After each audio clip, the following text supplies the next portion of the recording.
Hello.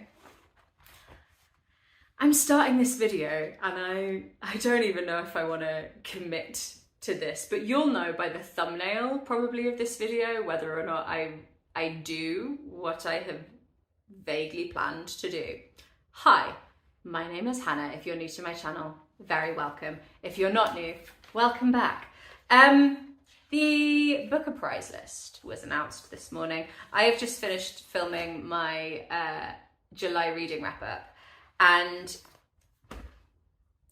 I am tempted to read the Booker Prize long list. Tempted enough to have got onto my various library accounts and tried to source as many of the books as possible before absolutely everyone has the same idea.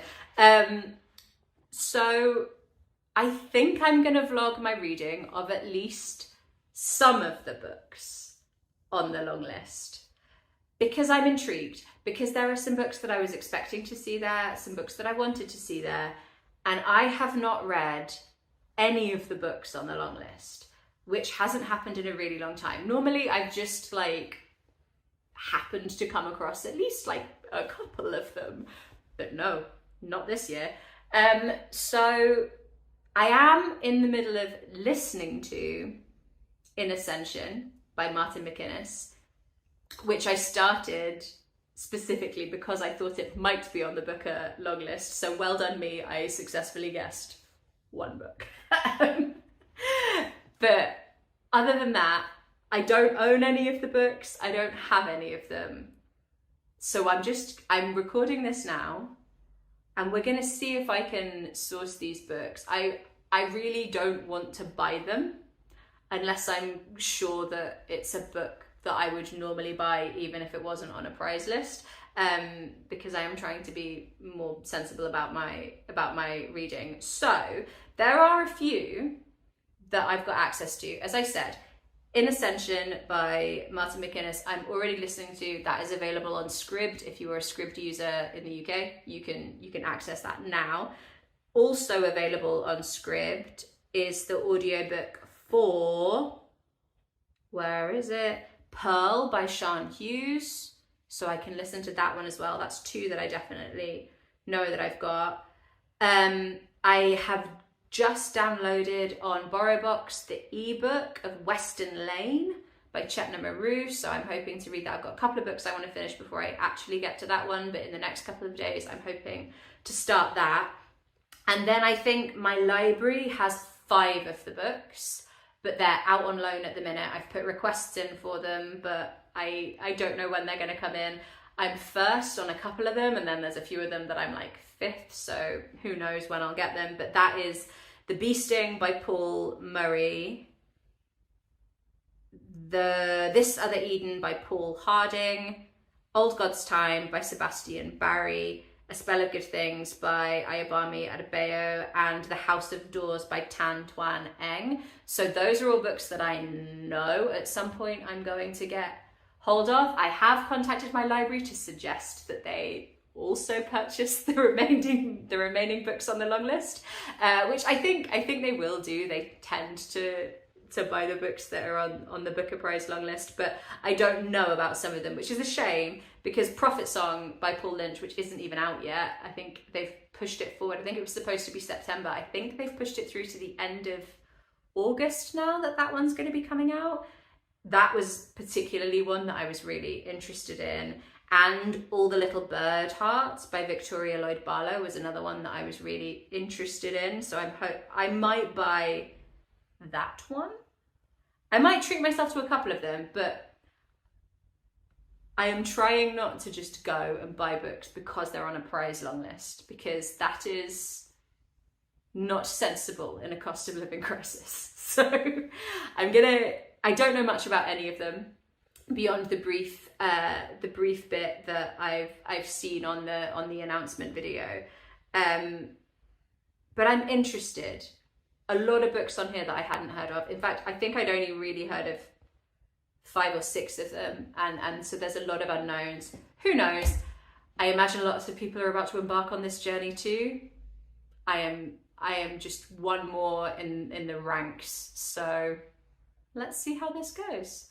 I will check in with you probably when I have finished in Ascension or Western Lane, whichever happens first, because in Ascension is really long and Western Lane is really short, so I don't know which one I will finish first. But I will let you know when I do, and tatty bye for now. My smoothie is too thick for my straw. Hi. I've read some books. I've read 3 books. I've actually nearly read 5 books from the book along list. Something odd has happened to me. I think maybe because this is the first time I've been reading lots of books that lots of other people are reading and talking about at the same time on social media and stuff. I finished these books, some of them like a week and a half ago, maybe 2 weeks ago. And I've been putting off sitting down and talking about them. I think I've been so like, I don't know what's been going on, but I've been having some difficulty sitting down and actually talking about them. I think partly because they're being so widely discussed and I've been overthinking. But yeah, I have read 3 books. I'm gonna chat about them now with my initial sort of, well, I would say initial thoughts, but some of them are not initial thoughts because as I said, I finished them a little while ago. So first up was Western Lane by Chetna Maroo. I read an ebook of this that I got out from the library, so I don't have a physical copy here, but here's the cover. This is a sweet little book. It's very small and very understated and quiet. So it is about a family and it centers around the main character we're following is a young girl called Gopi. She's the youngest of 3 sisters. She's around 11 years old, and at the start of the book the family are reeling from the death of their mother, and so the book is exploring a lot about grief and how grief is experienced collectively within units, families, communities, and it was a really interesting exploration of that grief. But what the book's really about is the dad, who I loved as a character. He decides that sort of the way they're going to essentially get over this, the way they're going to try and forge ahead and try and work out what their lives are going to be like without this incredibly important presence in their family, the gap that he is going to fill, the mum-shaped gap, they're going to fill with the sport of squash.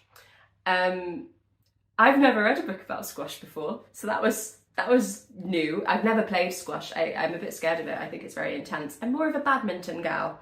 But yeah, that's sort of what it's about. And the dad sort of is very, very into it.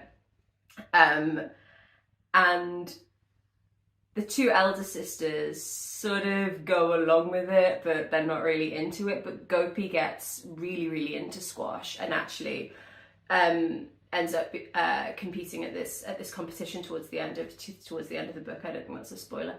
And that's really sort of what it's about. And it's an interesting book to sort of to look at. There was a lot going on actually thematically where there wasn't necessarily a lot going on the page. I think it was really interesting this book in lots of ways is about the negative spaces, the blank spaces, and the things that are not being said.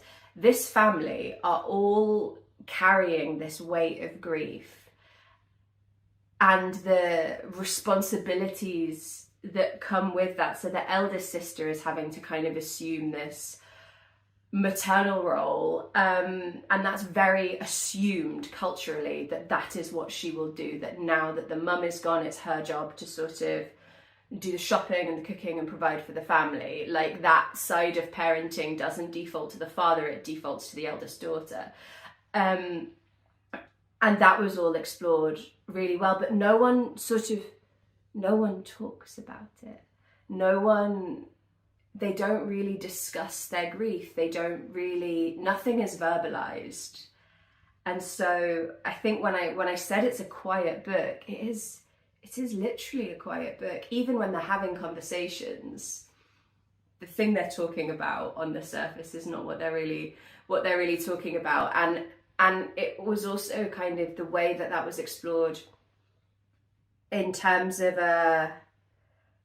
communities was really interesting. So at the squash club, there is a woman, a white British woman who sort of runs the bar, and her son plays squash while he waits for his mum to finish work, in the kind of next squash court to the girls. And it's interesting that the dad with this woman and Gopi with the son, they seem to be the people that they're most able to communicate with and speak about.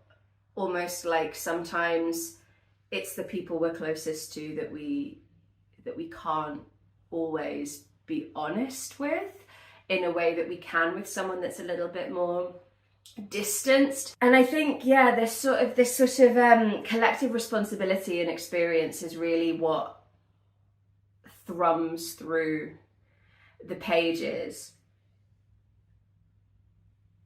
And there isn't really a real sort of moment of catharsis. It sort of feels like that just continues, which is probably quite realistic, but did make it a little unsatisfying. I do think that the author did a really good job with the narrative voice. It is hard to write in a child's voice, and this, I think, captured it really well. I think there was this sort of first love blossoming thing, kind of that like preteen first crush situation happening between Gopi and the other boy, because they end up playing squash together. It felt really sort of really authentic, and I think she did a brilliant job with that. So I don't really have criticisms of the book, but having said that, I'm still a little surprised to see it on the long list. It's a lovely book. It's exploring interesting things. I'm already seeing that the mummy issues is a theme on this long list. But I don't think it was one of the 13 best books written this year. The second book I read, I listened to on audio. And has she written down the name of the narrator? No, she hasn't. I'll insert it. And this was In Ascension by Martin MacInnes. And I knew nothing about this book going into it.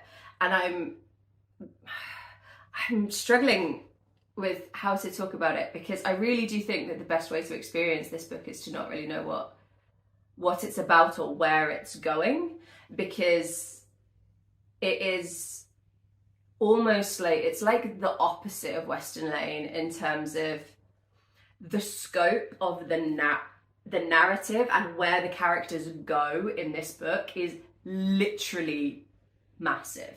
And this book, I am not at all surprised to see on the Booker long list. Although it is a sort of literary science fiction. I think it's interesting to see something in that sort of genre on the list, because it's not often the case.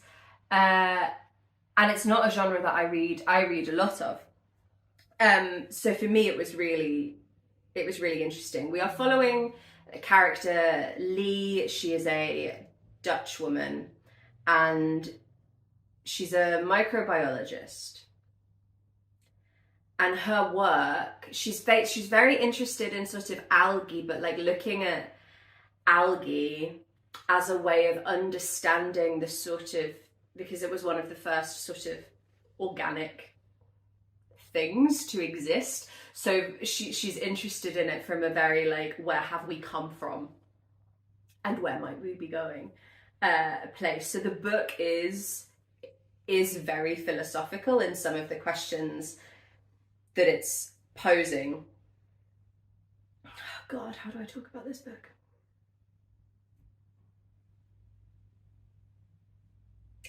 Yeah, what it reminded me of, it reminded me of like a Christopher Nolan film, where, you know, if you're like me, you watch a Christopher Nolan film, you like it, you can appreciate how clever it is. I'm particularly thinking like things like Tenet or Inception. But you know where you're like, now that I've experienced it once, I think it would really benefit from a rewatch. This book would really benefit from a reread from my perspective, because I think partly to do with format, I didn't love the narration of this, and I would actually recommend, unless you need to listen to it for like access needs, I would recommend trying to get a physical copy or an ebook version of this book, because I really missed the fact that I couldn't like flick back and check things. But I do think the imagination and the ideas that are being grappled with are so big and complex and ambitious that I think I would like to reread it at a later date to see if I can pull out more of it, because I do think sometimes, while all of the like big philosophy science stuff's happening, it is also about, it's a book about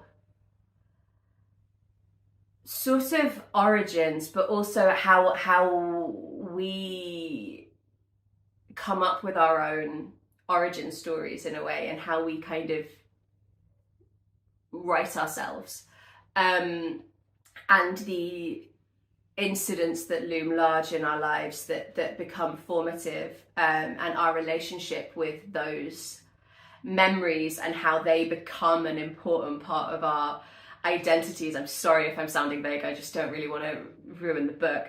And a lot of that is to do with Lee's relationship with her father.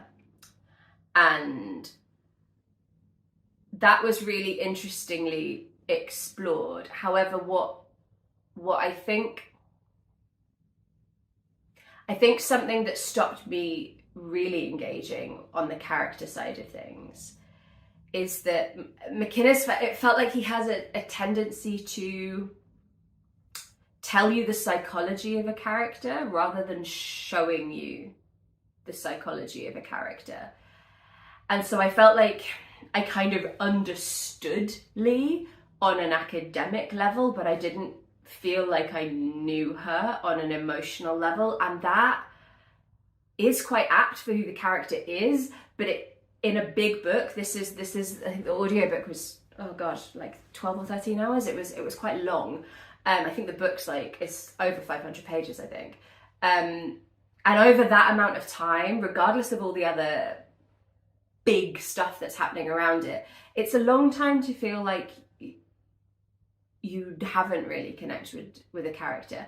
And similarly, I felt like a lot of the secondary characters really blurred into each other. I was struggling to keep them distinct, particularly she's got two male co-workers at one point, and they were just straight up interchangeable in my head. I kept forgetting which one was which, even though they were from different countries. But I just couldn't hold on to them. And I don't know how much of that was like intentional, because thematically it feels like it works, but also it's just, I'm a character-y reader, and I will forgive all kinds of issues in a plot if I feel like I understand the people, and this felt a bit the other way around. So I do think it was incredibly impressive. I suspect it will be on the shortlist.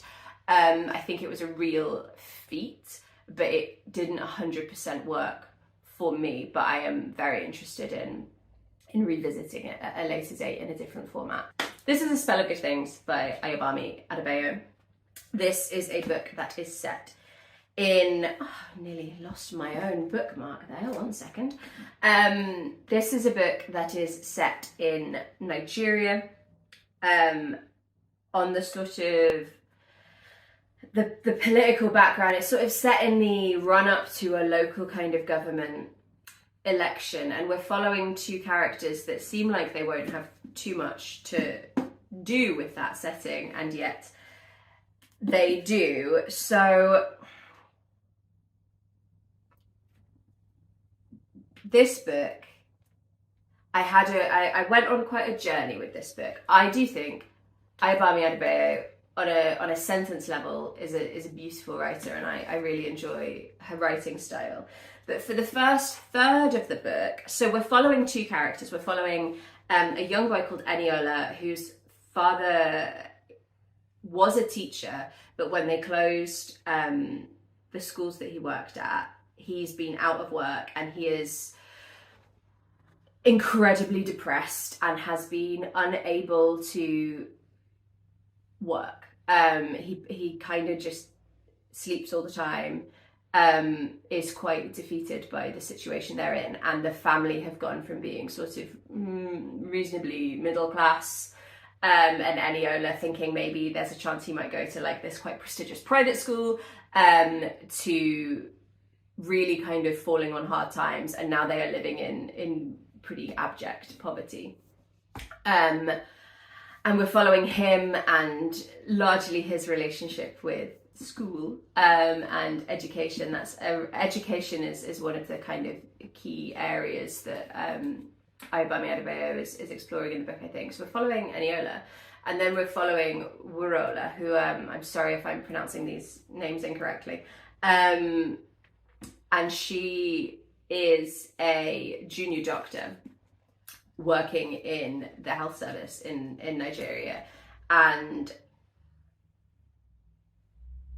so it's funny because even though it's set in Nigeria and it's exploring systems that are very different to the systems we have here in the UK, the questions it's asking through the characters about health services and education felt very transferable to this country.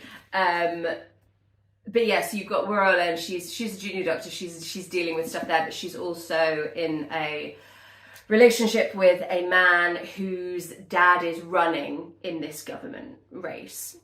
And for the first third of the book, I was sort of enjoying it when I was reading it, but I couldn't really work out how these, when there's kind of two characters like that, right, that the stories are eventually going to converge and connect. But I kind of was, I don't know, just a bit not interested in how that would happen.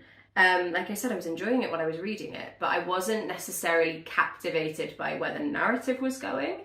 And I think that the plot did take a while to kind of pick up. But by the end of it, I really, really enjoyed it.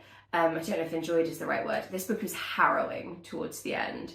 And it made me cry on a train going up to the Edinburgh Fringe Festival. And yeah, it was a lot. Please check the trigger warnings for this book, because there are a lot of them. But yeah, there were some interesting themes, actually quite similar to Western Lane in terms of social and familial obligation being a big part of what's explored. Eniola and his relationship with his father he's incredibly frustrated by his father's inability to do what a head of a family is supposed to do, and he feels incredibly let down by the fact that his dad has not fulfilled this role. And at one point the parents have to make a decision. Essentially, they don't have money to send both Eniola and his younger sister Busola to school,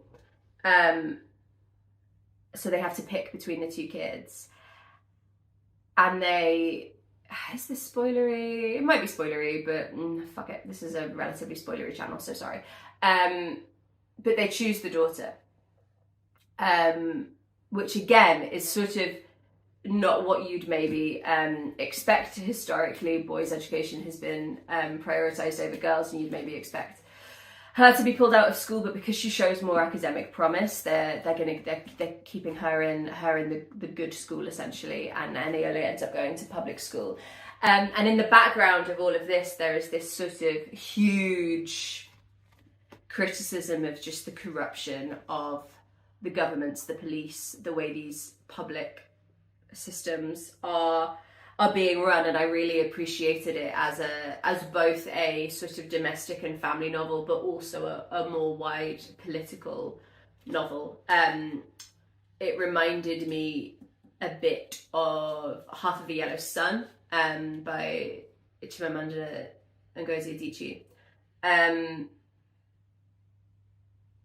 yeah, I really liked it towards the end. I had a bit of a tough time getting into it. I wasn't immediately captivated by it. I think this is definitely the book so far that I have had the most emotional connection to, and that has made me feel the most deeply. I was devastated by the ending, but also there are parts of this, particularly the relationship that Warola has with her partner, that like boiled my piss. It is not good. It is not good. But yeah, so that is A Spell of Good Things by Ayobami Adebayo. I am also like a good chunk of the way through both Pearl by Sian Hughes, which I'm listening to on audio, that's also on Scribd, and This Other Eden by Paul Harding, which I'm reading a hard copy of from the library. So I will probably be in touch in the next couple of days. I'm glad that I've got over my fear of recording this. I do think I have not been at my most articulate. But you know what? That's it. I feel like if you've been on my channel for a little while, you don't come here for fully coherent, polished book reviews, right? Right? Catch you later. Gonna go drink my smoothie. Hello. I have read 2 more books. First up, I read Pearl by Sian Hughes. I listened to this one on audio. I think I mentioned before that I'm listening to that one on Scribd, and it is narrated by Laura Brydon.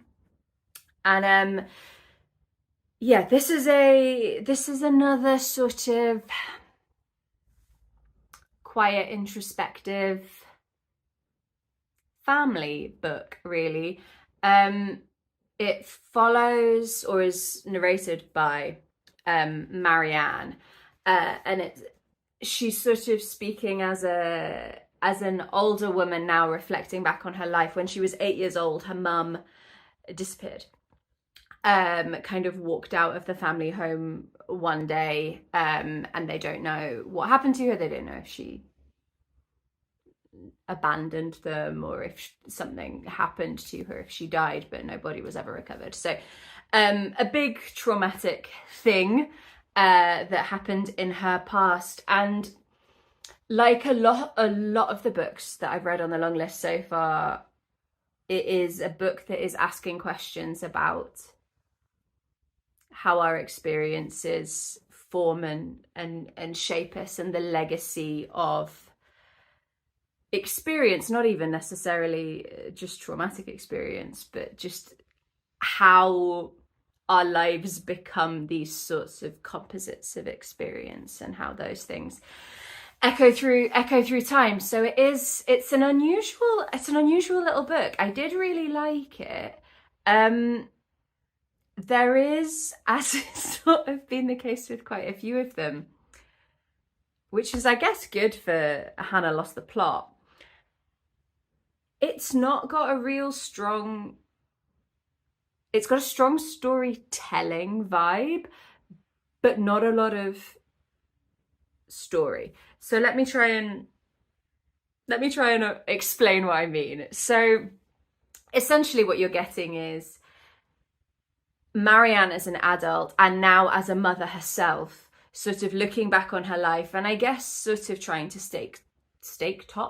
trying to take stock and sort of come to some resolution within herself about what motherhood means to her, what her experiences have meant to her, and so as you get with a lot of sort of retrospective style books, it's quite episodic. You get lots of sort of episodes from her life, and it does move sort of broadly chronologically from around the time that her mother disappeared up, sort of coming back up to the present day, but it's quite episodic in the way that it does that. So we get sort of these moments with Marianne as she progresses, and that is a really interesting way of exploring how different themes crop up. I think it becomes very clear in the relationships she has when she's a teenager, for example, that she's got some abandonment issues for sure, and it sort of follows on from this sort of slightly almost saccharinely idealized remembrance of her life with her mother before she left. She had sort of slightly atypical upbringing. She was homeschooled. Her mother homeschooled her, and they did a lot of outdoorsy stuff and naturey stuff, and yeah, she really sort of idealized her mother. And I guess through the book, she's sort of trying to reckon with how her mum could have left her, whether she intentionally left her or was taken from her, but how and why that might have happened.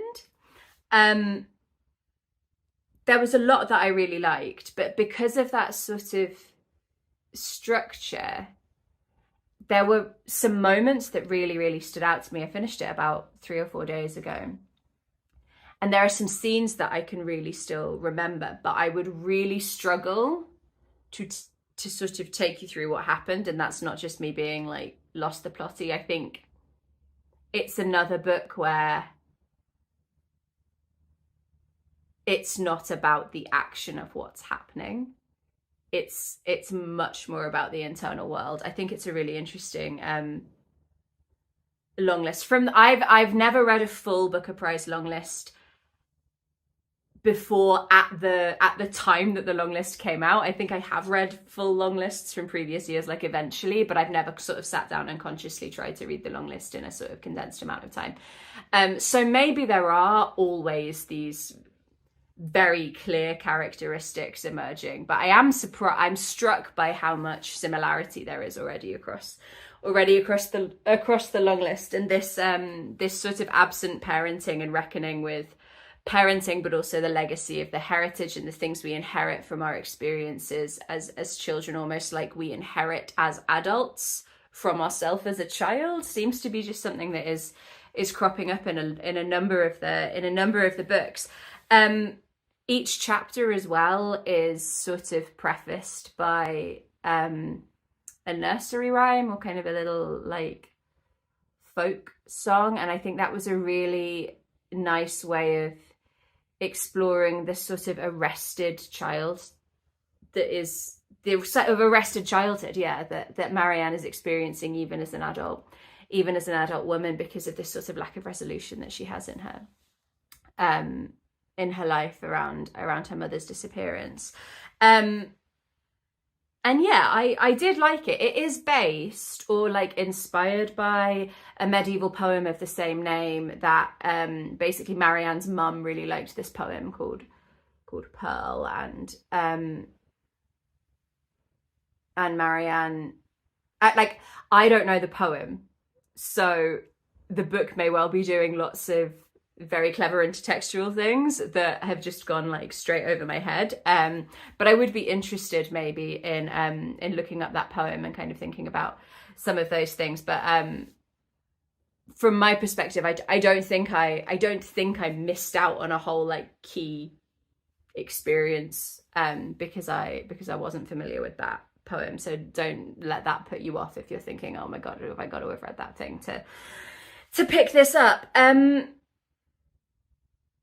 yeah, in terms of like the reading experience, I think this is the book that I have enjoyed the most to date. It's sort of like the flip side almost of Western Lane, which was quite sort of temporally narrow in terms of the window of time that you were traveling in and the way you were looking at that grief and that loss in quite an intensive period in Western Lane, whereas almost Pearl kind of unpacks it and unfurls it over a lifetime.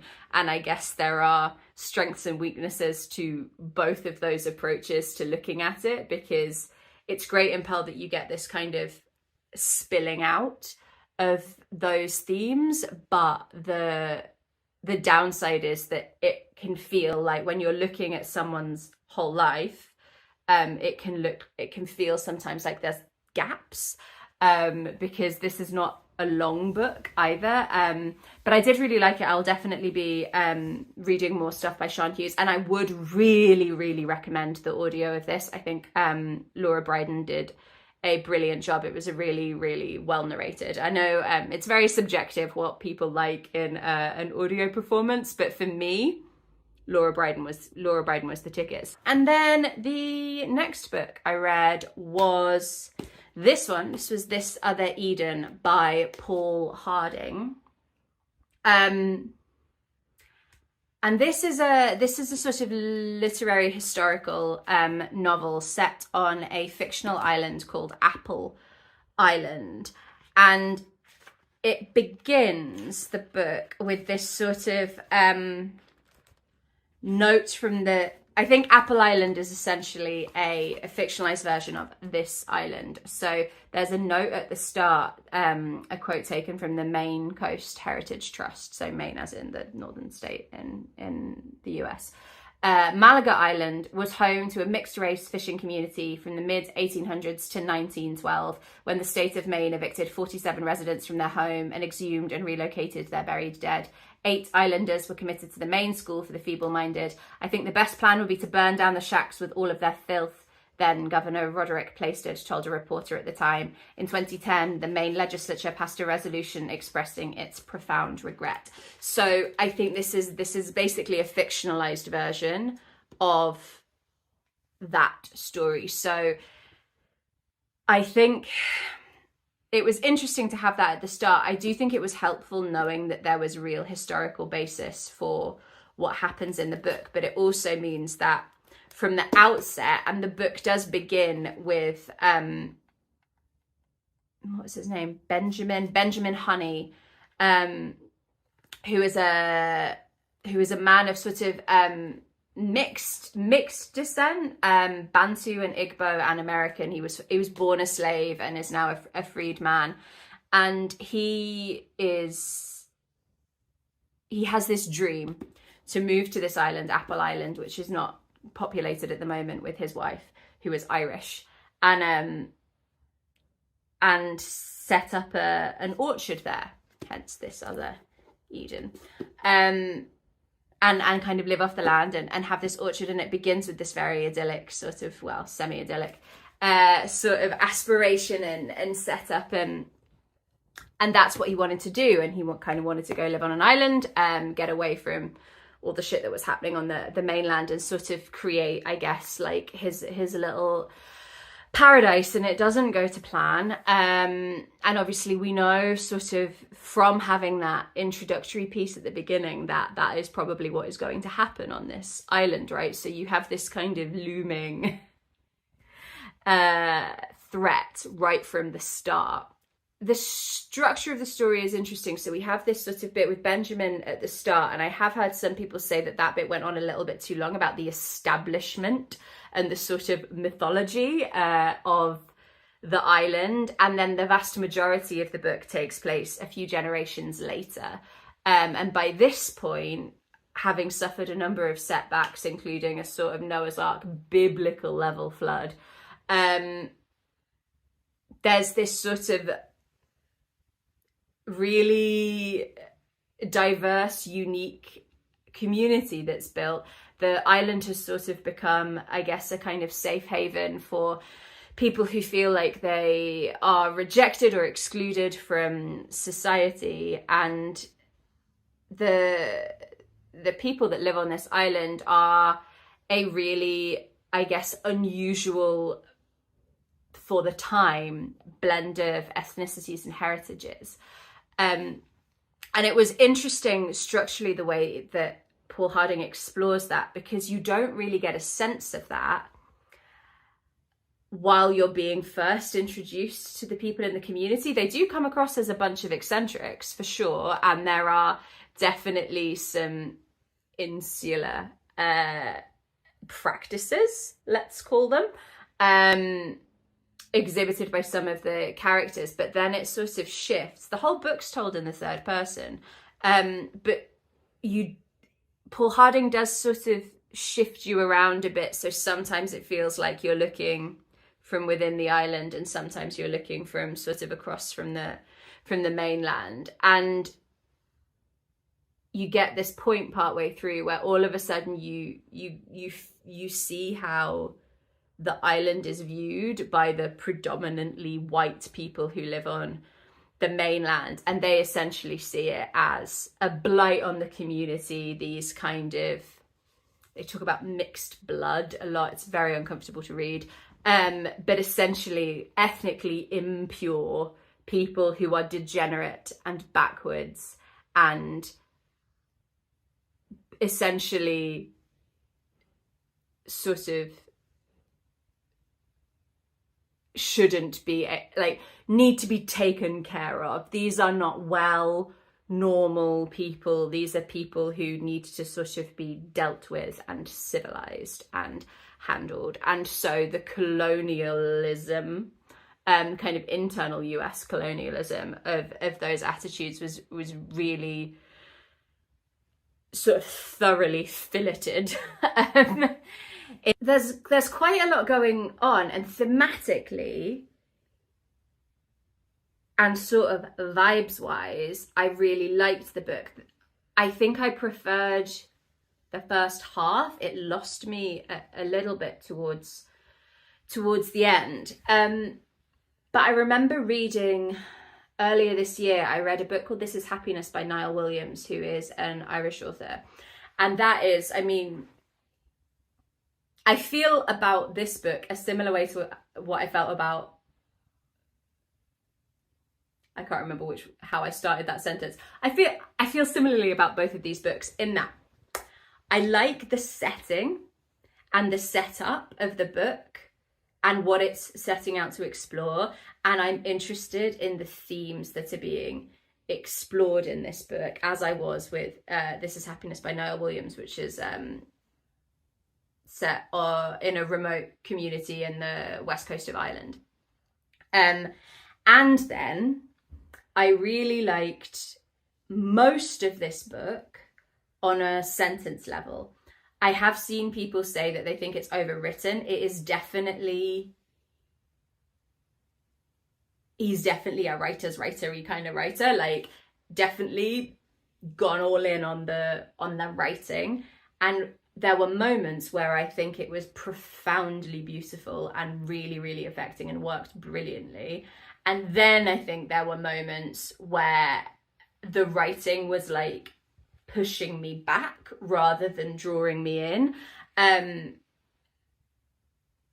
I think that was a little bit of a I wish it had just been toned down like a little bit with the writing. It was lots of very long sentences with very long clauses, lots of really, really rich description, which often was brilliant, but sometimes just felt a bit exhausting, and sometimes I think actually just got in the way of some of the emotions really landing on the page. It was like they were couched in too much writing sometimes. But on the whole, I liked the writing, is what I'm saying. But that kind of, if imagine the book being kind of built up from like the themes and then the writings like here. The middle band is the story, right? And that was the bit that didn't quite work for me, as I sort of intimated earlier. It sort of felt a bit like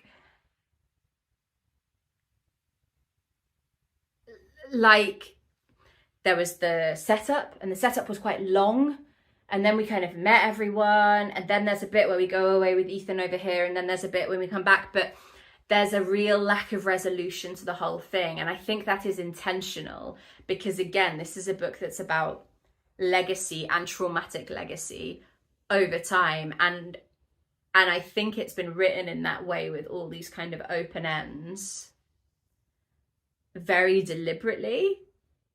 And I get it. It's just not always a very satisfying like reader experience. But I do think it had a lot to say about that particular moment in history, but also community, and you know, how and why we feel the need to interfere in other people's lives in the way that we do, both on a kind of micro level and on a macro level. It's hard. I was expecting more Marmitey feelings about this whole long list, and instead I feel like I'm reading lots of books that I'm like, yeah, see what you're going for there. Think you've been pretty successful at what you were trying to do. Overall, I liked it, but I haven't like been utterly swept up by anything yet. That being said, I am about to pick up Old God's Time by Sebastian Barry, which has been blurbed by both Douglas Stewart and, in case you're new here, my favourite author in the whole world, Ali Smith. So that's got potential.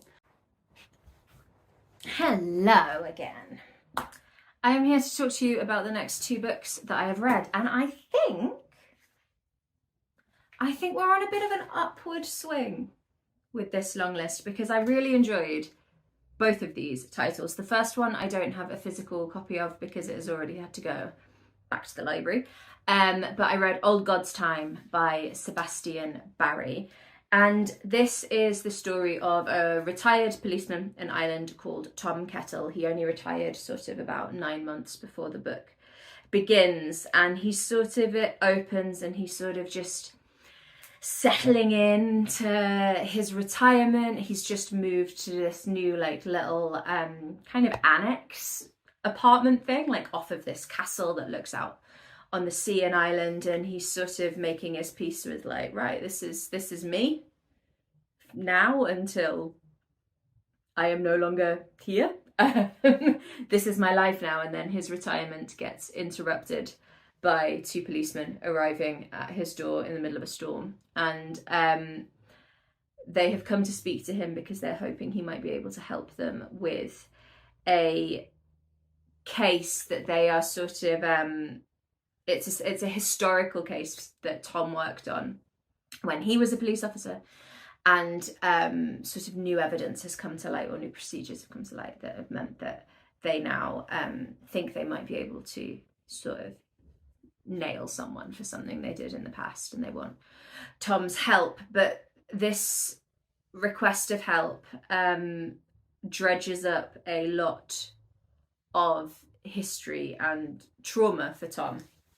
And this is a book where sort of the sea is very present as this sort of surrounding force in the narrative, and the way the sort of sea laps on the coastline is sort of like how I experienced the past and the present sort of having this slightly permeable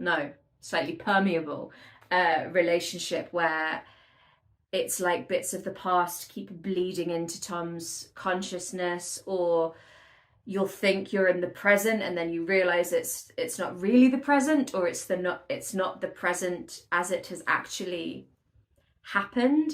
And essentially the case that the policemen are currently exploring is to do with historic sexual abuse claims against priests in Ireland. And obviously that is a sort of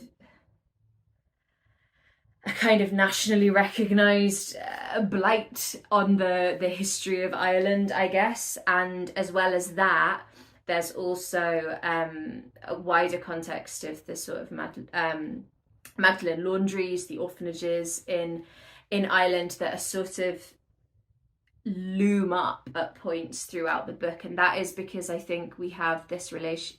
Tom has both a sort of the cultural awareness of those things from having grown up in Ireland. He feels a layer of professional responsibility for the fact that some of those things happened on his watch as a police officer, but also, and perhaps most devastatingly, they had a real impact on his life and the life of his loved ones. So there's lots of layers that those sorts of, I guess, commonly tussled with issues in Irish literature are kind of playing out on multiple levels throughout the book. And that, along with this sort of, as I said, distortion of past and present in the book, and sort of real and imagined also, there's these really jarring moments that are really affecting. I think there were a couple of moments for me where almost the discombobulation Tom was feeling was almost slightly too effectively portrayed by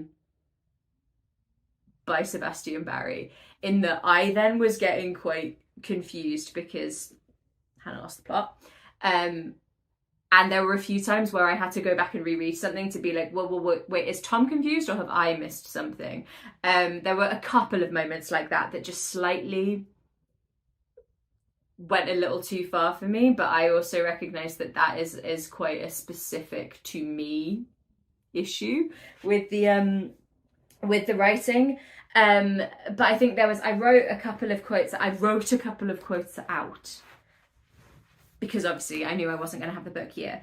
And I think there was this, when he's reflecting on his past in the police force, when they kind of knew that this stuff was going on, but the Catholic Church was such a power, both kind of as an institution, but also as this sort of concept that kind of citizens took on and sort of policed their own behaviour in line with what they thought the church wanted. And he says, the lowliest of men were kings of women, girls fleeing from laundries, children fleeing from orphanages, all had to be returned. There was no statute he knew of requiring him to do so. It was a matter beyond the law. It was what everyone wanted. So this idea that it was like this open secret that no one felt able to confront. And this sort of idea of confronting is, I think, really central to the way Sebastian Barry sort of accesses this story and the kind of way he lets the narrative play out. There are a lot of moments, a couple of other things I wrote down about sort of, because Tom is, as I said, having to sort of confront these things, both sort of nationally, socially, culturally, professionally, as in that last quotation, and then personally as well. And there are parts of his life, his experience, that he has kept really suppressed and hasn't sort of looked at and hasn't examined in any great detail. And then he's talking and he says, you wrote something down to see it all for the first time, write it down and strive to capture it. And in lots of ways, I think that is a really great summation of sort of what the book is is setting out to do. And then at a later point he says he'd told himself the story of himself, and he was beginning to think he knew new things about himself. He was beginning to stand back from himself, hover above himself, looking down, looking in, and see new things. And yeah, I really liked it. There's also, while all of this is going on with this sort of historic case, Tom is, as I said, grappling with these sorts of demons in his past and confronting some things that he really doesn't want to confront, including things to do with his own childhood and upbringing, but also those of his wife.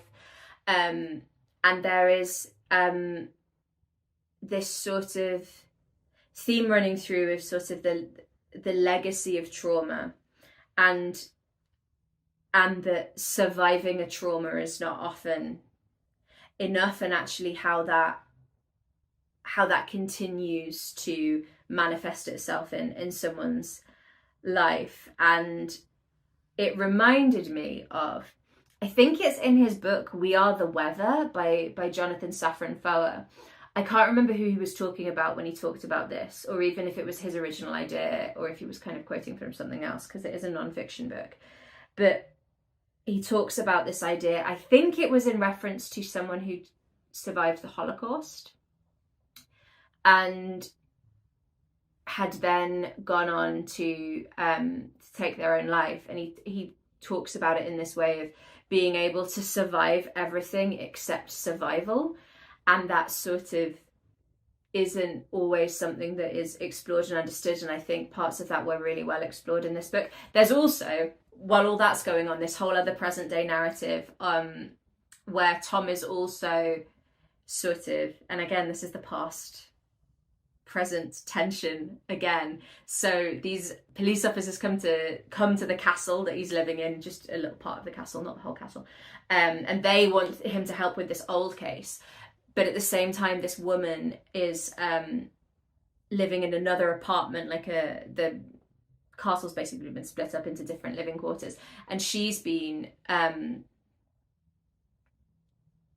sort of recruited him and kind of confided in him about a difficult situation that she's currently dealing with. So he's being sort of, from where he wanted to be at the start of the book, in this stasis, not confronting anything, he's then kind of forced to both confront his present and his past. And I think it was really, really well done. I think he's a beautiful writer, and I will definitely be reading more Sebastian Barry in the future. He's not an author that I've read before, although as I think I've said previously, I know he is a very well loved and well respected Irish author, and I will definitely be getting to more of his books in the future. I think I posted on Instagram about how much I liked this book, and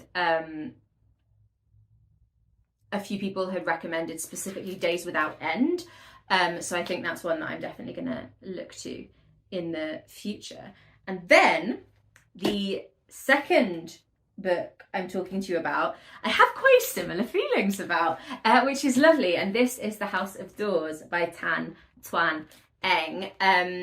This is set, well, it's got kind of three timelines or three periods that it's exploring, but the majority of the book is set in Penang, in what was called by the British occupation, the sort of British occupiers at the time, Malay, but modern day Malaysia, which is also where Tan Twan Eng is from. And it is set in 1921 predominantly. And over quite a condensed period of time, when the author William Somerset Maugham was visiting a kind of old school friend of his, or old acquaintance, Robert Hamlin, and sort of goes and stays with Robert Hamlin, who's working as a lawyer or a judge, something legal, in Malaysia, and his wife Leslie. And so the main thrust of the book is that's the sort of main time period that things are happening in. And Somerset Maugham is, I've never read any Somerset Maugham before, and so I didn't really know anything about him at all, really. So I was a bit worried when this book had him as a character in the book, that I was maybe not going to be able to access it on like the level that it was intended, because I didn't have that context going in. But I still really enjoyed this book, actually. But so Somerset Maugham goes and stays with Robert and Leslie Hamlin, and by this point he has a bit of a reputation for, essentially, he travels around a lot. He's a very prolific traveller, and he writes often short story collections about what he sees, but he's got this reputation for sort of exposing the things he sees and seeing people, and sort of getting people to confide in him and tell him their stories, and then he writes them down with only a very loose veil of anonymity, so much so that, you know, if you were living in that area, you would definitely know who he's talking to. And he arrives in Malaysia with his secretary Gerald, and Leslie, the wife, very quickly realizes that Willie, as he's called in the book, William Somerset Maugham, is in a gay relationship with his secretary, which she finds repulsive.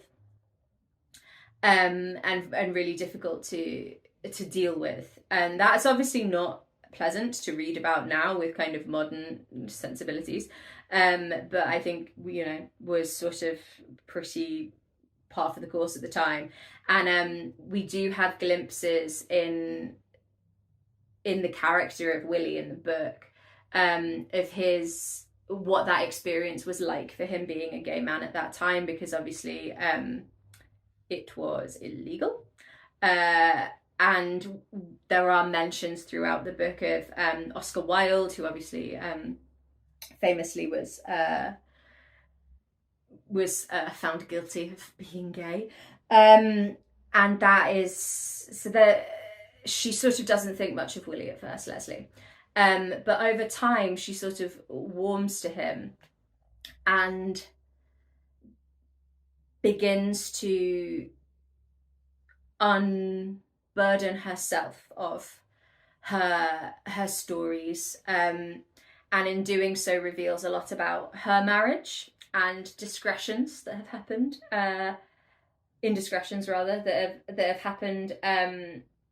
throughout her marriage. I'm trying not to give too much away, because I think the way stuff plays out is really interesting, but she essentially confides in him. And in doing so, she is potentially giving him the food that he needs to get out of a bit of a financial tight spot that he's found himself in, because some of the stuff she's got to say is really quite shocking. But also she could be in the process of slowly, over a course of many evenings, exploding her marriage. She could be ruining her life by telling him this, and we're very aware of that, and she's very aware of it as she's doing it. And the way the book's written, we sort of flip between Willie and Leslie's perspectives. They're the two main people that we hear from. But when Leslie is, I said there were a few timelines, when Leslie is talking to Willie about the past, we're talking about mostly things that happened in 1910, so about a decade previously to where we are currently for the main narrative of the book. And while she is talking about things that happened in her personal life, there are also two big sort of moments that happen in and around that story. And one of those is that the Hamlins at the time had a close relationship with a Chinese revolutionary called Sun Yat-sen, and we know even from the blurb on the dust jacket that there's an implication that Leslie was somehow involved with him. But I really liked that what having her divulgences happen at that time also meant we could get some really interesting political history of the region and of China, which I thought was really interesting. And then also at that time, a good friend of Leslie Hamlin's, Ethel Proudlock, has been arrested in Kuala Lumpur for killing a man who she says was attacking her in her home, and there's a whole legal case with that, which is a real case. So both of those things, Sun Yat-sen and Ethel Proudlock, are real, actual things that happened. And what you end up with, I'm sorry if I feel like I'm not explaining this very well, but what you end up with is this very layered book with lots of opportunities for looking back and looking forward between these periods, and that is amplified even more so by having a prologue and an epilogue that bookend the book. Oh, shock horror, Hannah, a prologue and an epilogue coming at the beginning and the end. But those two are told from Leslie's perspective, and at that point it's like 19, I want to say like 60? Is it 1960? No, 1947. And at this point she's in South Africa.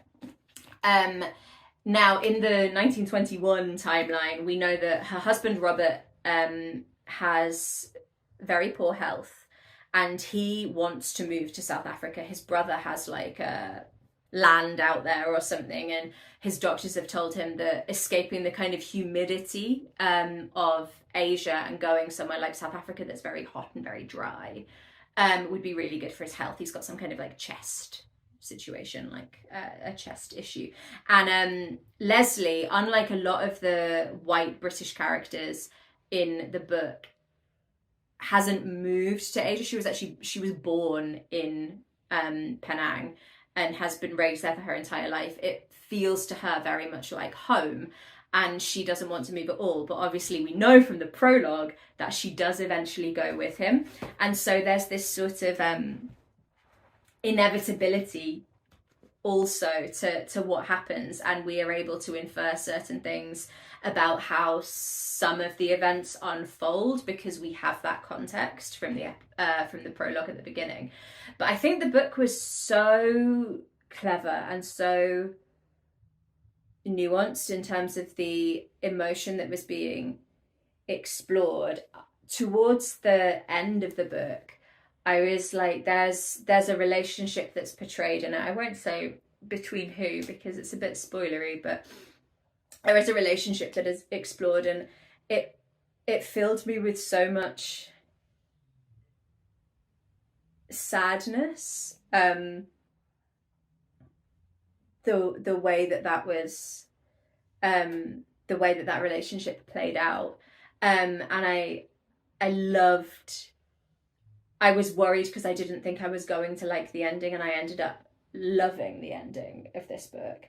But obviously we also have, while all of that's going on, it's all very interesting, and we've got, on the one hand, this sort of criminal intrigue happening with Ethel's case. We've also got the political stuff that's going on. We also then have this sort of quite biting social commentary happening throughout, because we are following a load of white people in the act of colonizing in Asia. Like and the way that he writes those characters, it reminded me a lot of, if you've read Burmese Days by George Orwell, although obviously there is a extra kind of layer of understanding and nuance brought to this by the fact that this author is from there, whereas Orwell was obviously just going and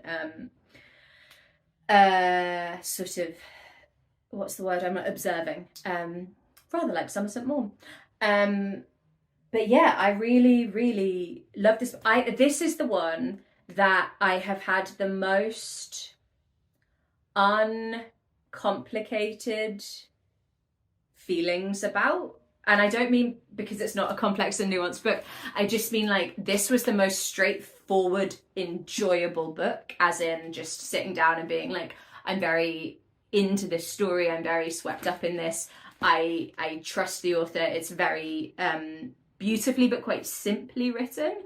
And I will absolutely be reading more by Twan.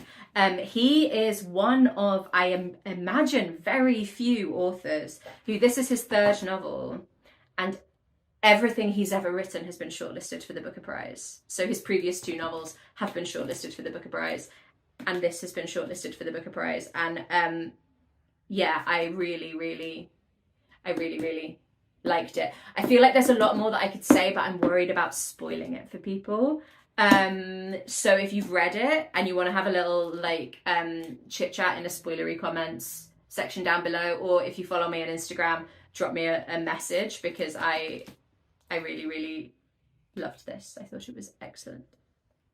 Right, I've just started The Beasting. Boy, is that a whopper.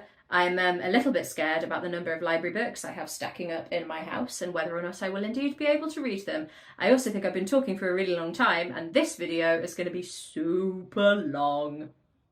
What's new, hey? See you soon. Hey, I'm here to talk to you about 3 books.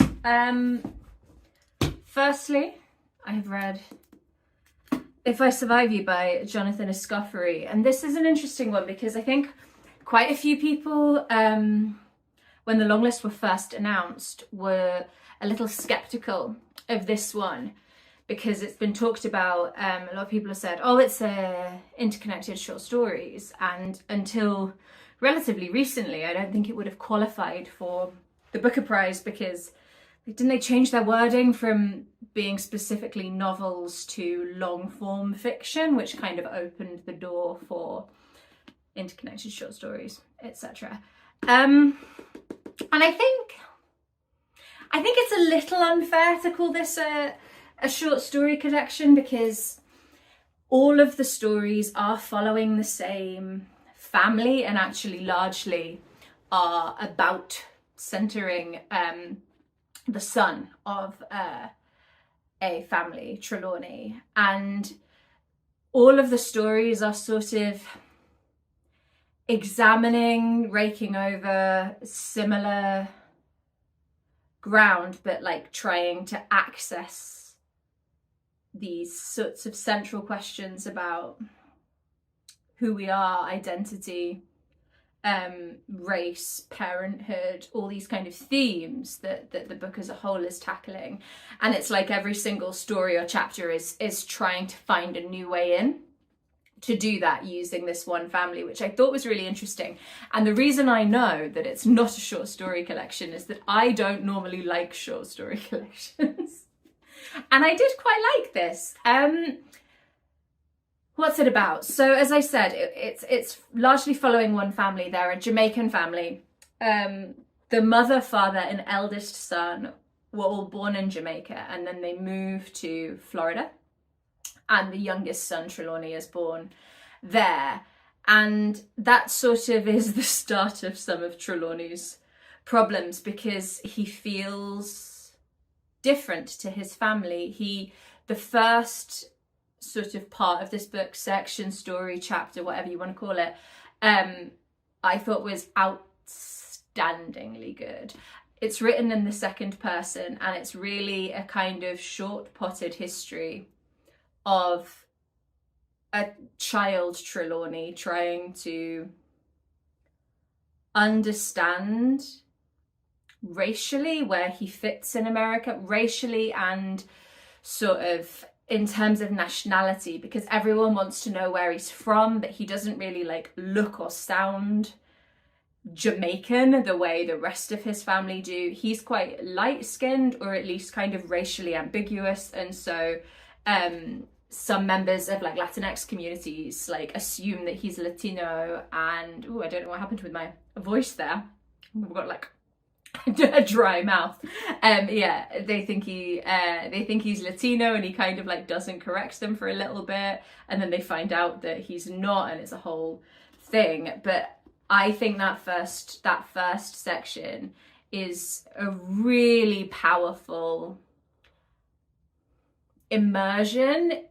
For me as a white person reading that, I really felt like I kind of understood something on a gut level about the experience of people who are not white in America, but more broadly in the West, to a degree that like I felt it emotionally to a degree that I haven't previously, and I thought that first bit was like stellar. But for me, unfortunately, the rest of the book didn't quite meet those heights, with the exception of the final part, which I also thought was like getting back up there, and I think helped it feel like a cohesive piece of writing rather than different stories. There was a story in the middle here that followed a cousin, which I think is the one that a lot of people have had issue with and stops it feeling as cohesive and connected. And actually that one story in the middle, I think you could have lifted out, and I don't think the book would have suffered for it. I do think it is essentially a collection that is looking at the sort of migrant experience and how difficult it can be to sort of feel like you're straddling these different identities all the time. And then in addition to that, how racial politics interacts with that, how masculinity does, how education and class do. And through all of that, there's this real theme of fathers and sons. There's all these different iterations of fathers and sons through the book, and they are almost all uniformly disappointing, but in very human ways. I thought that was managed really well. We think for a while that we might get this more positive father figure through Trey's older brother has children, but then he sort of becomes an unwilling estranged father when his partner moves away and takes the children with him. So we just have these sort of really fractious father-son relationships going on that are really interestingly explored. I particularly liked the way that the different generations sort of experienced the world. There was this great bit. I should have written a page number down, but instead I wrote the quotation around. He says, I think this is towards the end in one of maybe the penultimate story, maybe even the final one. Of course, the difference between exiles and my parents, in fact, the difference between me and my parents, is that my parents have a homeland to which they can return. So this sort of, when you are a second generation migrant, you don't even have that direct relationship with a different sort of country of birth. So you feel like you don't like where you are, but you kind of can't escape backwards to where your parents came from. Interestingly, his mother, who is a character that I think is quite deliberately underexplored, like this book is sort of unapologetically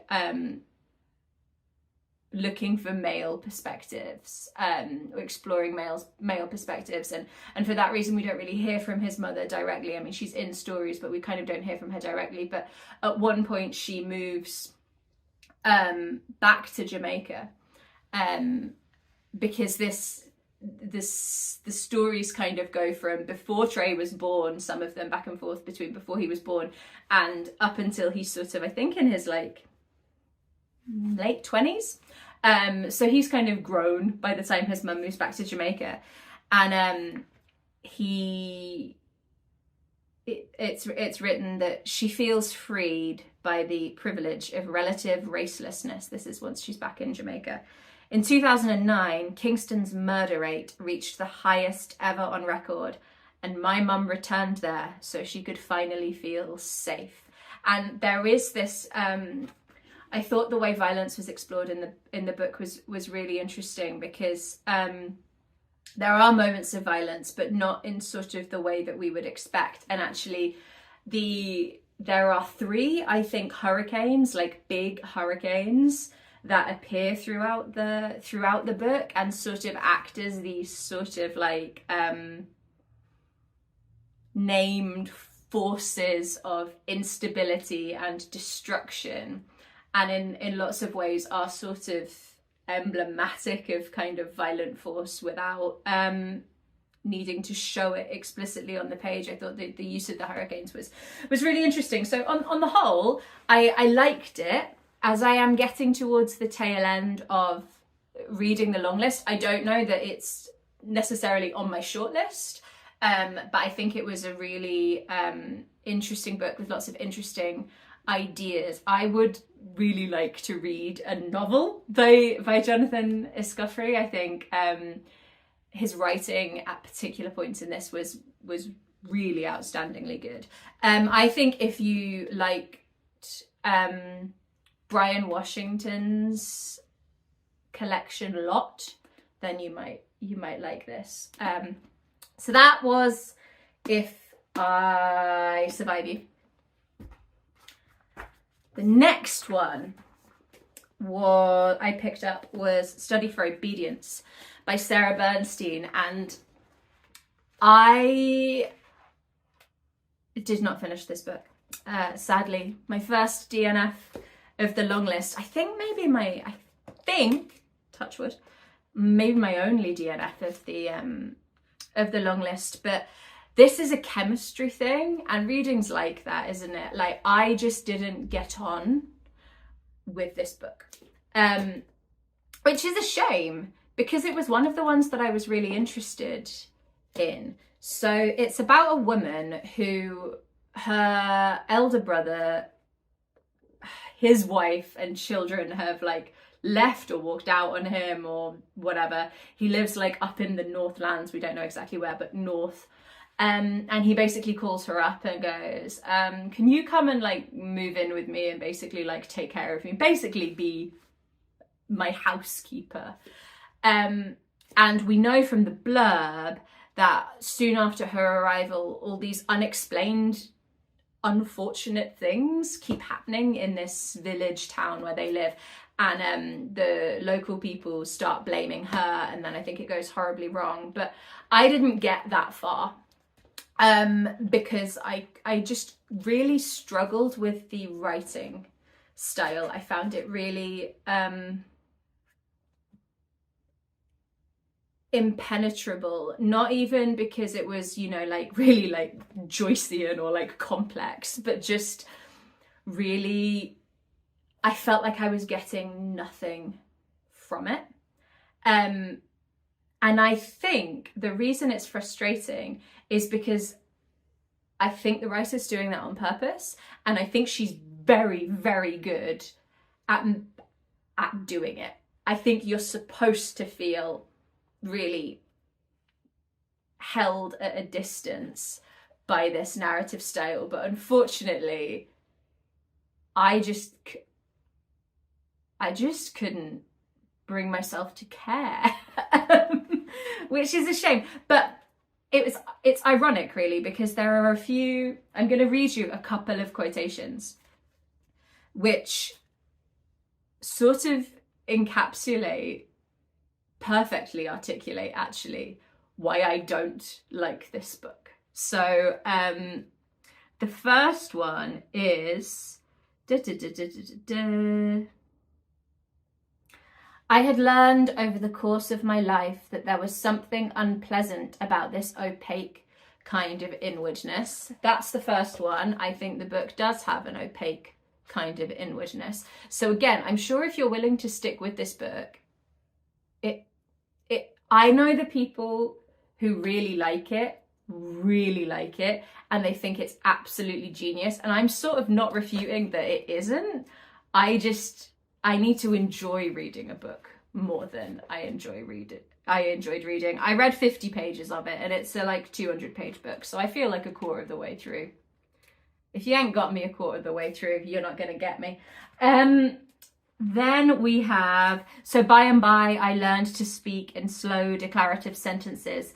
I limited myself to simple exposition or straightforward and open questions. I erred on the side of caution, and as a result, I developed a reputation for being pliable and easy to use. The irony of that being that that is how the first 50 pages, at least of this book, are written, and I found it neither pliable nor easy to use. Really, really hard to read. Like, literally, I had to reread paragraphs of this book so many times.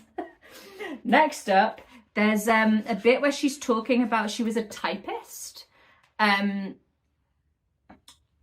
she's talking about it, and she says, I was barely conscious of the act of typing, still less of the various processes of transcription going on inside me that turned the sounds into letters and the letters into words, and then translated these words into movements in space on the part of my fingertips, which ticked away at the keyboard. I was at my best when I felt like a pure vehicle, a simple mechanism for the translation of sound into text, organised neatly into paragraphs to be dated and signed. I typed and typed, trying not to listen too closely, balancing my attention on the fine point of understanding.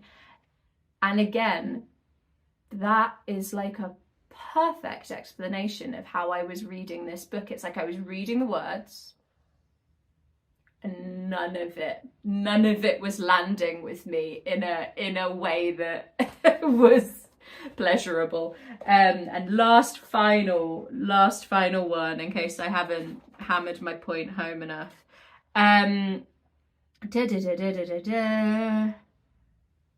So she is talking about her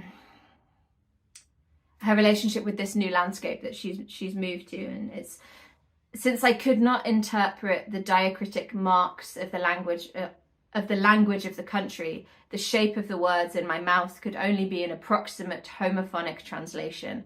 And so although I walked in the forest nearly every day of the year, I felt perpetually estranged from it, as indeed I had felt estranged from most of the settings in which I had found myself over the course of my life. So this is why it's frustrating, because she's clearly a good writer in that she's captured that mood, that feeling so successfully. It made me stop reading the book, because that's how much at a distance I felt. But I do think that it is this is so subjective. I believe that it's doing a very clever thing that just didn't work for me. If you have read this and you really like it, please fight me in the comments, because I wanted to like it. I just couldn't,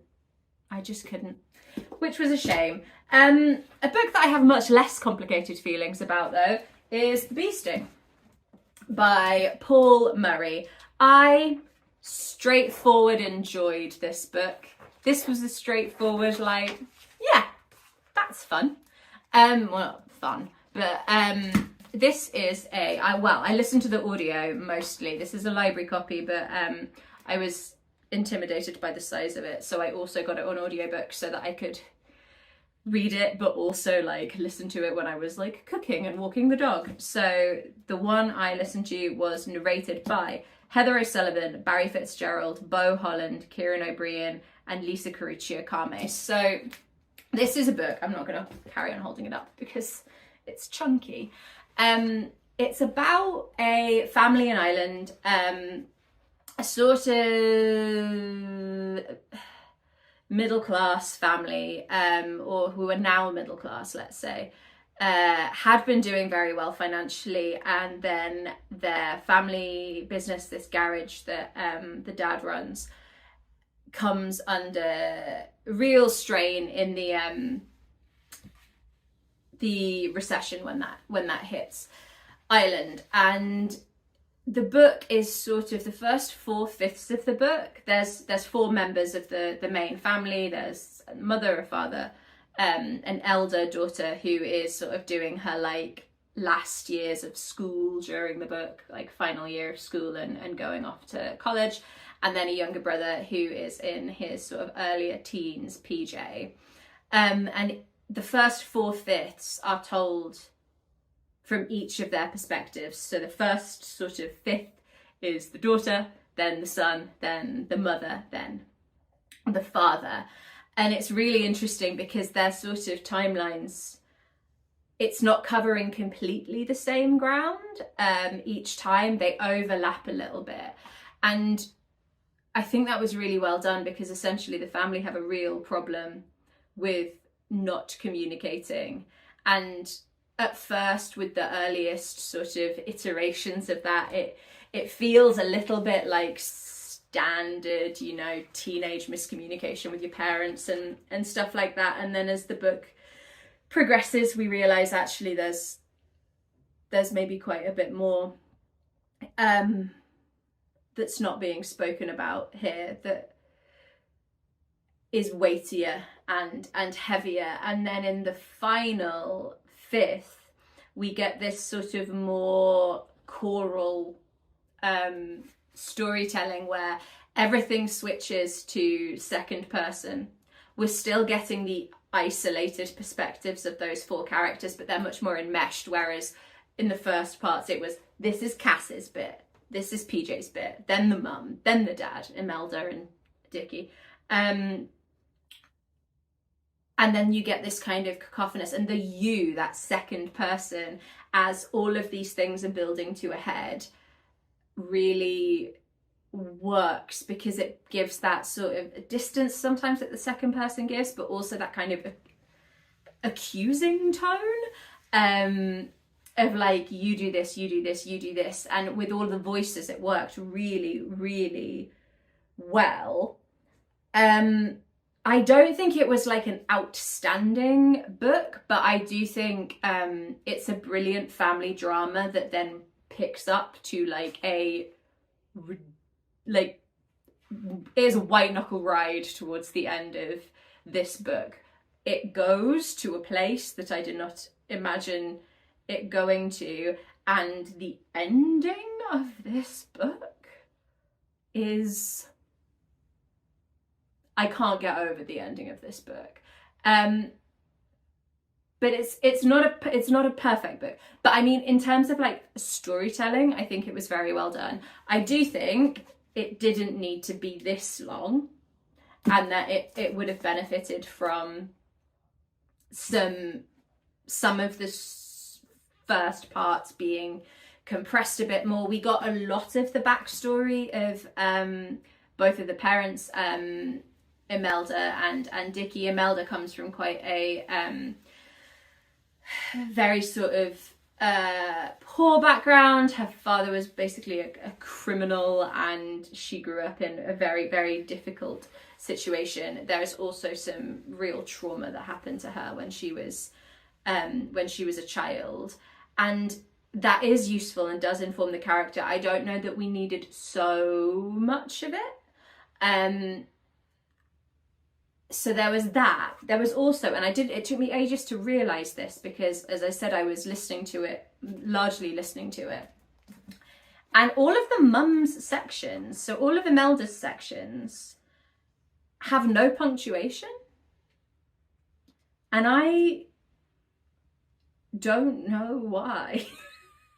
Like, all the reasons I could think of, maybe that she feels a little more scattered than the other characters, that she lacks structure, that she her thoughts seem to run on, and that she's got a bit less discipline than the other characters. Like, all of the reasons I could come up with, it didn't really make sense, because there was always at least one other character that statement was also true of, and who had full stops. So I was it put me off a little bit, because it felt like a thing that Paul Murray was doing to be interesting, and that actually I thought the book was interesting enough without it, and it felt like a little bit of a cheap move. Tell me if I'm wrong though. If you've read this and you really understand why that was there, then then let me know. And as I said, I just think it felt a little swollen sometimes, a little bit too much extra stuff in there, and that it could have been a little bit leaner. There are also queer characters in here, and some queer narrative that, and I didn't always feel like that was very well executed. Sometimes it felt a little bit like it was there to be an identity tick, and at other points it was there because the plot sort of needed something to be there. In that case, it didn't always feel, I guess the representation didn't always feel very authentic. I also had an issue with some names in this book. There are two queer male characters in this book. I'm not going to say their names. I'm going to put them up on the screen in a second in case you want to look away, because it's mildly spoilery in that you don't know they're queer at the start, or at least you don't know one of them is queer at the start. And so if you don't want to discover it in the grand scheme of things that are spoilery in this book, this doesn't really register. But if you don't want to know, avert your eyes now. This is what the two queer male characters are called. And I as soon as I noticed it, it was all I could notice. I just, really, I couldn't work out if Paul Murray was being cute or funny, or if no one else noticed, but I found it so off-putting. Why would you call the only two queer male characters in your book that? I was very confused. So again, I enjoyed it. I don't know if it's shortlist material for me, but I do really recommend it. It is a bit of a chunk, so if you're looking for a book to take on holiday, or you're planning on having a really concentrated reading time, it's good for that, and it is very at the end. So yeah, I am now a little worried. So I'm 2/3 of the way through How to Build a Boat by Elaine Feeney. At the minute I'm feeling fine about it. We'll chat more about that when I finish.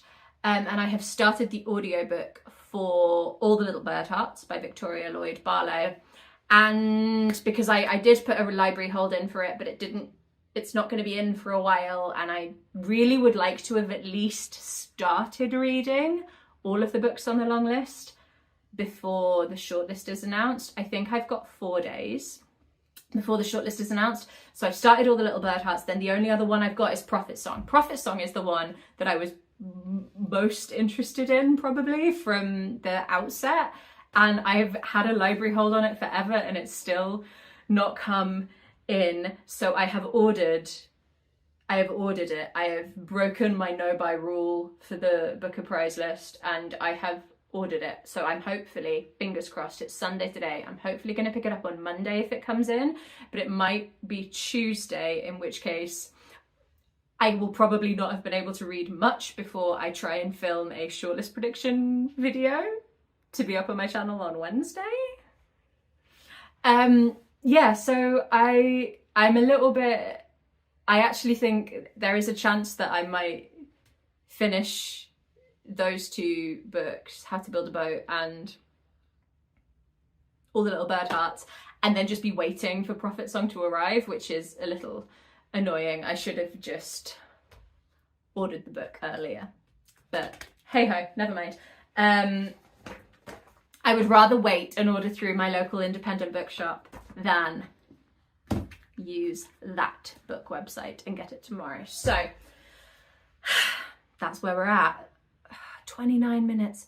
God, this is going to be a long video. I'm so sorry. Right. See you later. Bye. Hi, this is Hannah out of correct chronology. I've just filmed my final little wrap up with the last 2 books I read. And I've forgotten to film about one of the books, and ironically you would think that is therefore a book that I didn't like, and it is a book I really liked. I think I remember talking about this book, possibly I was talking about it in my shortlist video, But I can't find the fucking video where I talk about this book, and I finished it a few weeks ago, so that's annoying. But it's All the Little Bird Hearts by Viktoria Lloyd-Barlow. I listened to this on audio. I will insert the narrator's name because I don't even have any of my notes or anything about this book. But this is a story about one woman really, a woman called Sunday, who is we're not told specifically, but we suspect she's autistic, definitely has some kind of neurodivergence, and she lives with her teenage daughter. And it's about their lives together and how their lives are disrupted by the appearance of this very charismatic set of neighbours who move in next door to Sunday and her daughter Dolly. And I'm not going to be able to talk about it in very compelling detail at all. I'm so sorry, because my brain is too annoyed about the fact that it can't find the video. But I really liked this book. I think it the author herself is neurodivergent, and I think because of that, it's just like the power of own voices writing, really. This is the best, most nuanced portrayal of an autistic person that I've ever read in a book. And the way she sees the world, I have a number of close friends who are autistic, and I could really see and feel them in the pages. And so I loved this book for very personal to me reasons. I don't know that it's necessarily a book that is going to blow other books out of the water, but for me it was a really quiet, well-judged, creeping kind of book, because the book starts and you think, oh, this is just going to be a kind of like nice little like family thing about a mother and her daughter, and it is, but it's also about these neighbours and how they enmesh themselves into Sunday's life, and we get this growing sense of foreboding about what their involvement is going to do to this sort of relationship that Sunday has with her daughter. And I thought it was great. So I'm just gonna say that for now. I'm so annoyed at myself. But hey, this is, I think, the longest reading project I've ever done, and you know, I am still comparatively new to this, and I'm also a forgetful person, so all of this, I think, has amalgamated in some pretty dodgy and inconsistent approaches to filming a vlog, but never mind. Hey, this is just a bit of fun. So yeah, I really enjoyed that one, and now you're gonna see me again in this jumper in like a minute, talking as if I gave you this update ages ago. So enjoy that. Well, hello. It's been a little while. It won't have been for you, but it has been for me. I finished the long list a little while ago, a couple of weeks ago. Well, I nearly finished it a couple of weeks ago, and I had one book that I was taking my time with. And then I had like this like sprint where I read loads of them really quickly because I wanted to have in mind my own shortlist before the actual shortlist was announced. And so you might have seen, I'll link it down below if not, the video that I did about my shortlist. And then the actual shortlist was announced, and only one book that was on my personal shortlist made it onto the official one, and it did slightly ruin my enthusiasm for finishing this video, which I know is silly, but you know, with me, motivation is a very fragile thing. I find it very, very easy for my like motivation to do anything to be disturbed. So I have now finished all the books, and I've got 2 more to talk to you about, which I'm not going to do for very long, I don't think, because I have quite clear-cut opinions about them. So the first one I read was, well, not the first one I read. The first one I'm going to talk about is How to Build a Boat by Elaine Feeney. This is a book that is about a young boy who is neurodivergent, and his mum died in childbirth or just after. Sorry, Lewin is rearranging himself on the floor, if that was loud in the background. Yeah, so he hasn't known his mum. His mum was quite young when she had him. Both his parents were quite young, and he's been raised by his dad, and we're following him as he starts secondary school. And then he's sort of trying to build he's very clever and he's very into science, and he wants to build this like perpetual motion machine thing, because he thinks if he does that he'll be able to sort of bring his mum back. So we're following him, but then we're equally following his teacher, who is in the process of trying to get pregnant, but also really not trying to get pregnant. Like, it's like she doesn't really want to be pregnant, but it's sort of what her and her husband have been pursuing. So there's lots in there that echo the themes of the rest of the long list about motherhood and stuff. But I didn't like this book. I didn't hate it. Some people have really hated it. I just don't really know what it was doing on the Booker Prize long list. It was fine. I found the pacing of the story a little bit weird, and the focus, I found both of the timelines equally distracting from the other, not timeline, but both of the character lines, like equally distracted from each other. The balance felt off to me, and it really felt like there might have been a story in there, but it felt kind of like an early draft. Like nothing felt tight or, you know, considered. And yeah, I did read the entire thing, and reading the entire thing meant that I didn't finish the final book before the shortlist announcement, and so then I ended up getting annoyed that I'd even made the effort to finish it. It also, I think, the boy in it, it reminded me a lot of sort of Curious Incident, The Dog in the Nighttime vibes, but I just think you could tell that it wasn't own voices, and all the little bird hearts had done such a good job of,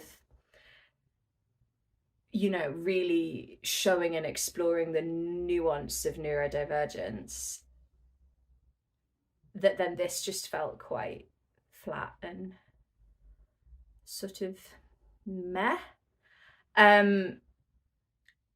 I think it's one of those books that actually, like, I'm being mean about it because it's on the Booker Prize long list, and I think if I'd read it just because I'd happened to come across it, I maybe would be more inclined to be a bit more charitable to it. But I feel bad for Elaine Feeney, because I'm like, it shouldn't be on the long list. I don't know what it's doing there. But so there was that. But then to the other extreme, this is one of the ones, Prophet Song by Paul Lynch. One of the ones that I was most excited to get to when the long list was announced. I'd never come across Paul Lynch before. And I loved this book. This, again, mothers. This book follows a mother of 4, Ailish, in a version of modern day Ireland that is becoming increasingly authoritative and totalitarian. And it's a literary dystopian, but a bit like Handmaid's Tale, it's sort of told very much from her singular perspective. And I just thought it was brilliantly done. This, for me, is the best example of the writing working so well with the themes and narrative of the book. Like, this just felt so cohesive, and just, yeah, I think it was extraordinarily good.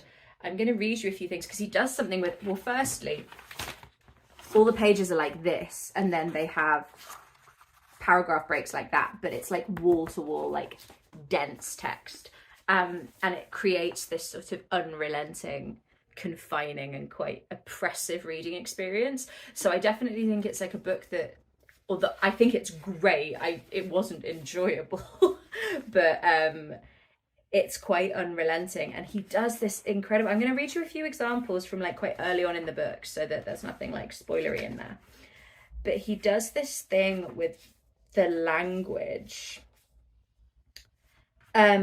where he's like constantly playing around with making things physical that aren't physical, and this interplay of like internal and external, so that it feels like emotions and experiences are physically crowding in on the page, and I just thought it was so interesting. So here's a couple of examples. So Ailish tells a small white lie to one of her children, and she says she watches the lie growing out of her mouth, the lie unseen doing its work. And then on the next page, she keys the ignition, afraid now for what lies must follow, the lies growing further out of her mouth, seeing how a single lie told to a child is an outrage, that there can be no untelling it, and once the lie is known, it will remain outgrown from the mouth like some dead-tonguing poisonous flower. And then there was another bit. Yeah. Again, so there's a character called Michael Given, and it said, Michael Given leans his voice into the living room so she can hear. You know, like, it's just everything has this extra sort of layer of solidity, like right from the start, which just makes the book feel so confining, which just worked so brilliantly well for what was happening with the narrative. Essentially, this is the story of a woman who doesn't realize what is happening, and you spend the entire book just willing her to action, and she's just I don't think this is spoilery, she's just permanently a little too late. And there are parts of this that are devastating.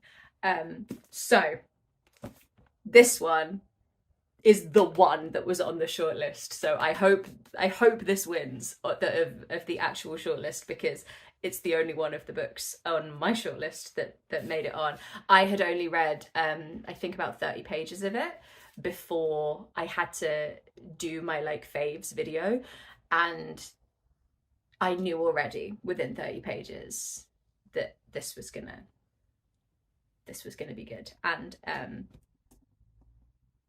yeah, I thought it was great. So I'm gonna do a quick little, I'm not going to elaborate on details, but it's interesting because I finished Prophet Song, I think, a week and a half ago. Because I did take my time with it. I know some people said they read it wall to wall. I couldn't cope. So I spaced out my reading quite a bit. So it took me maybe a couple of weeks to read it in and around some other things. But it's been interesting now reflecting on, I guess, my sort of rank order of the books, because I haven't rewatched yet any of the clips for this vlog.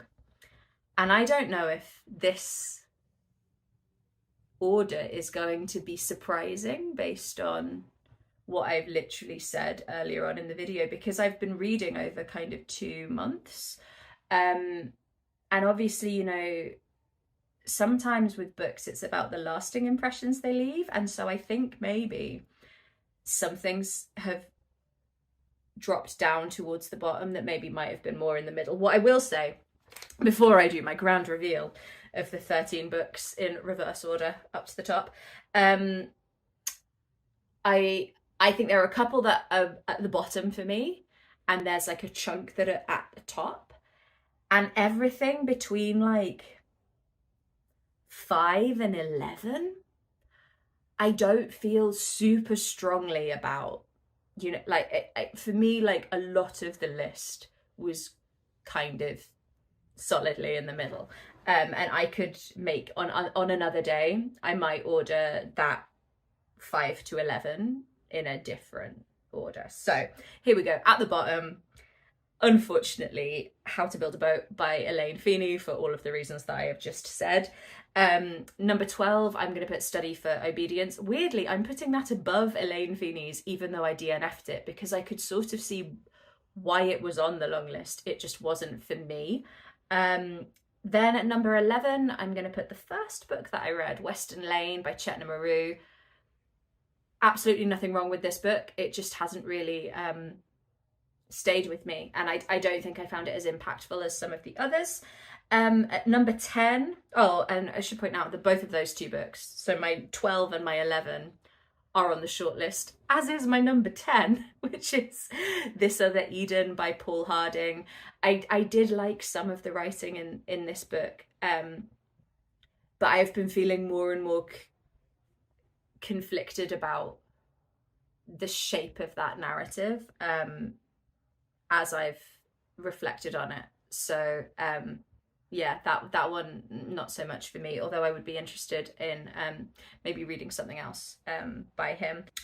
Then at number 9, I'm going to put A Spell of Good Things by Ayobami Adebayo. Again, solid, not perfect. Liked it. At number 8, I'm going to put If I Survive You by Johnathan Escoffery. Really liked some of the stories, chapters, mini narratives. Didn't find others as impactful. And then at number 7, I'm going to put The Bee Sting by Paul Murray. I found it a really engaging, enjoyable read, a little overly long. Then at number 6, I'm going to put In Ascension by Martin MacInnes. I still really am impressed by the ambition of that book. I've just found it has waned a little for me, and I didn't find it very emotionally impactful. Number 5, I'm going to put Pearl by Sean Hughes. I liked Pearl. I think it is one that I've kind of come back to, and it's one of the ones, along with The Bee Sting actually, and All the Little Bird Hearts maybe, that I found the most like enjoyable reading experience. On the whole, I haven't loved reading a lot of these books. They've just been like, okay. Which is, I mean, I guess often the case sometimes with the booker. But yeah. And then we're getting into the 4 that I really, really liked these books. Number 4 was The House of Doors by Twan. This is the first of his books that I read, and I definitely need to get to his other ones. I thought it was really solid. I thought it was really well judged, very confident piece of writing, and I applaud it. I'm very surprised it's not on the shortlist. Number 3, Old God's Time by Sebastian Barry. Very similar to House of Doors in terms of like just clearly a very experienced, accomplished writer who really knows what they're doing.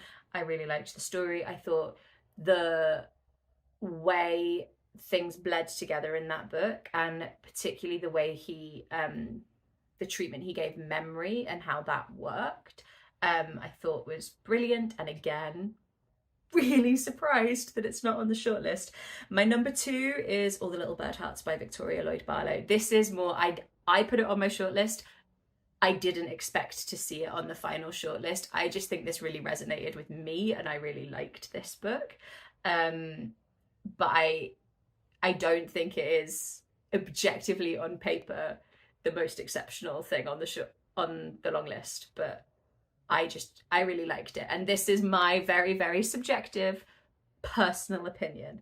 So I really liked that. And then number 1 for me is Prophet Song. So as long as this goes on to win, I'm not going to be mad. If any of the others win, I mean, what's next highest? On my list, the next highest I've ranked a book that is actually on the shortlist after Prophet Song is The Beasting, and then If I Survive You. So I really want this to win. I won't be devastated if The Beasting or If I Survive You wins. If any of the other 3 do, I don't know, just... It's funny, like, the book has got such a reputation, and I do feel like judges, whether it's a real pressure or a kind of internalized pressure, I think they do want to not go with the obvious choices, but sometimes the obvious choices are the right choices. Do you know what I mean? But no shade, we're all entitled to our own opinion. So yeah, please let me know in the comments down below how you feel about the shortlist, if you've read anything on the long list, if you're surprised or not surprised by anything, if you're particularly drawn to any of these books. If you would like me to do other long lists, this is my first time reading an entire long list, like in real time, with a prize. And I've sort of enjoyed it, but I've sort of found it quite a frustrating experience. But let me know if you'd be interested in me doing it again. I mean, the women's prize will be coming up in the new year, so maybe we'll do the women's prize next. But yeah, thanks for sticking around. I'm sorry if this was quite long. And I will see you soon, probably for my September wrap-up. But maybe that will have already come out. Who knows? The best thing you can do is subscribe to my channel, and then, you know, you'll be alerted for whatever is next. Catch you later, friends. Bye.